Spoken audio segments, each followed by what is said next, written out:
Assalamualaikum warahmatullahi wabarakatuh. Nama saya Tania Aulia Rama Putri dari kelas 11 IPS. Di sini saya akan mempresentasikan tentang materi akar-akar nasionalisme di Indonesia. Akar-akar nasionalisme di Indonesia adalah salah satu tokoh yang mewakili wawasan dan pengalaman terhadap Belanda, pengaruh dari kebangsaan, demokrasi, kerakyatan dalam pemimpinan oleh dunia. Pengertian nasionalisme berasal dari kata nation Inggris yang berarti bangsa. Untuk pengertian nasionalisme itu sendiri adalah suatu sikap politik dari masyarakat suatu bangsa yang mempunyai kesamaan kebudayaan dan wilayah serta kesamaan cita-cita dan tujuan. Dengan demikian, masyarakat suatu bangsa tersebut merasakan adanya kesetiaan yang mendalam terhadap bangsa itu sendiri. Latar belakang. Pertama, kalangan terpelajar dari berbagai daerah menyadari persamaan nasib sebagai jajahan Belanda. Persamaan nasib itu kemudian munculkan tekad untuk merdeka sebagai satu bangsa.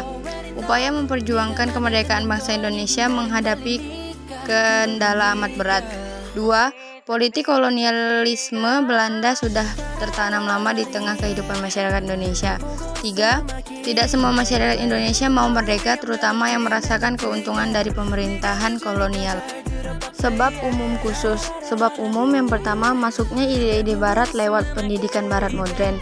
Yang kedua, kemenangan Jepang atas Rusia tahun 1905 yang mengembalikan kepercayaan bangsa akan kemampuan sendiri.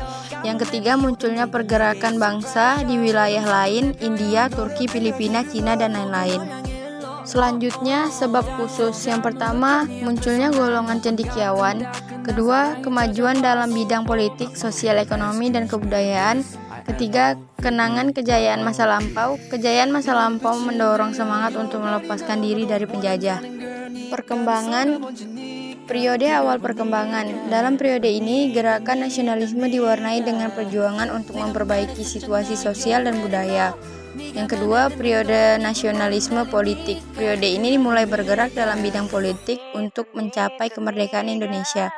Yang ketiga, periode radikal. Dalam periode ini ditunjukkan untuk mencapai kemerdekaan baik itu secara kooperatif maupun non-kooperatif, tidak mau bekerja sama dengan penjajah. Yang keempat, periode bertahan. Periode ini lebih bersifat moderat dan penuh pertimbangan. Yang terakhir ada dampak.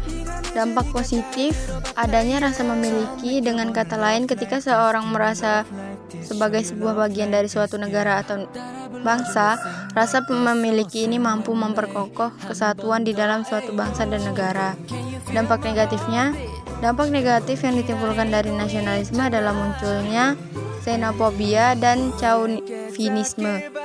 Xenofobia adalah kecenderungan seseorang atau suatu pihak untuk membenci kebudayaan bangsa lain. Yang ketiga, chauvinisme adalah paham yang mengagungkan bangsa negaranya sendiri dan memandang rendah bangsa atau negara lainnya. Sekian dari saya. Assalamualaikum warahmatullahi wabarakatuh.